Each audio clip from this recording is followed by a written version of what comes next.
People ask me all the time, what does it take to be happy? And I always tell them it's really simple. One word, progress. Progress equals happiness. If you keep growing, you're going to feel alive. And if you keep growing, you're going to have more to give. It doesn't matter how many statues, Oscars they give you, or Emmys, or how much money you have in the bank. We've all seen people have all those things, and I get the phone call because they're depressed, or somebody commits suicide in that area. It's really an inner game, and I think that's what's missing for us today. Everybody's focusing on the outside world, and hell, there's a lot of things in the outside world you'll never be able to control. You can influence, but you can't control it. This, your mind, your emotions, your body, you have 100% control over what you do with these things, and that's where the game is won. You win the inner game, then you win the outer game. But a lot of people spent their life trying to win the outer game, they won, and they're miserable. Someone can tell you your whole life you're a piece of crap, but you can say, screw you, read between the lines, and make your life work. Someone tell you your whole life you're beautiful, you're intelligent, you're the smartest person in the world, and you don't believe it. Because self-esteem doesn't come from what people say about you. Self-esteem is earned within yourself. It's esteem for yourself, which only comes by doing things that are incredibly difficult, and then your brain goes, this is who I am. You really got to figure out what you're made for, and nobody knows in the beginning. So you start where you are and you do what's in front of you, do what's next, and you keep growing until you start to discover, hey, this is my real passion. So identity is the number one thing I work to change with people, to expand it. Expand your own sense of who you really are and what you're capable of. And the mindset has to be destroy any limitation and move forward, move forward, move forward. I think passion is the genesis of genius. If you've got enough passion, you're going to find answers nobody else does. But most people run out of fuel, meaning they get tired, they get exhausted, they get burnt out, they get, the law of familiarity. They're around something so much they take it a little bit for granted. And I've managed to see something in myself that I found in every great leader that I've ever respected, and that is, I value intelligence immensely, but I know really smart people can't fight their way out of a paper bag pragmatically, right? What I see as the one common denominator of people that are successful over a lifetime is the sustained hunger. Hunger is the number one factor. You need to be good at pattern recognition, and that's what gets somebody strong at anything. I mean, you look at, why is Amazon doing so well? He realized one pattern was valued over anything else, convenience, right? If you look at Tom Brady, a friend of mine, he's got pattern recognition like nobody else at 43 years old. He's able to do things no one dreamed could be done. He's got more Super Bowl rings than any team.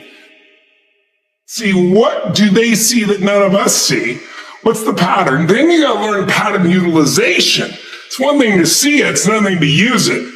And then if you're good after a while, you get to pattern creation. It's like if you learn to play the piano, most people play other people's music. And then there's a point you've learned so much that you're able to create. Really comes down to anyone can learn anything if it's important enough to. So it's like my drive is not just for me. That wouldn't be enough because it's easy to meet your own needs. It's not that difficult. But if you can find something that you care about more than yourself, your daughter, your son, your family, your business, your mission, your community, whatever it is, that's really the secret to energy and vitality and strength and really learning. One of the things I want to do with people during this challenge is take things that seem so complex and make them so simple so you do it. Get it really simple, things you can do right now to change your life. You can go and experience it that day. And then you get momentum. Day 1, day 2, day 3, day 4, and all of a sudden now what used to be hard to do is easy to do. And I think for anyone, you got to understand, anyone can learn anything if you can just break it down to its simple core, and that's what I try to do most. And I'm just not willing to settle for a life without passion and aliveness. It's just like there's so much to learn, there's so much to grow, there's so much to give, and I'm wired to grow and give. And I think anybody that's wired to grow and give is going to have a really fulfilling life. It doesn't matter what you choose to do, you're going to be alive. A year ago, people thought we were coming out of, we got vaccines now, and we're coming out of COVID, and it's going to be all over now. People are excited. But now, after going through 2 years of this, there's a lot of people now that no longer have a compelling future. Like, people talking about New Year's resolutions. Most people don't even have one. Because it's like, they never followed through anyway, right? But at least they had something to look forward to. They're starting to get into learned helplessness. Learned helplessness is when something is so bad over and over again, you start thinking the problem's permanent. No problem is permanent. Or you start thinking the problem's pervasive because I haven't handled my finances, my whole world's over. Or because my relationship's bad, my whole world's over. Your life is bigger than that. My goal right now is to shake that up for people. People need a new perspective, and you can't do it by just sitting and thinking. You gotta move your body. You gotta change your energy and your focus. But if I get you into a higher state of being, mentally, emotionally, physically, then all of a sudden you start remembering who you are and you start coming up with answers that you never even thought were possible before. The idea of remembering who you are is something incredibly powerful.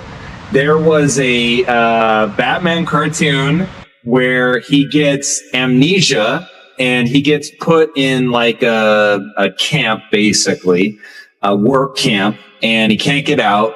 And he feels stuck and weak and, afraid. And then something happens, I don't remember what, triggers his memory. And he remembers that he's Batman.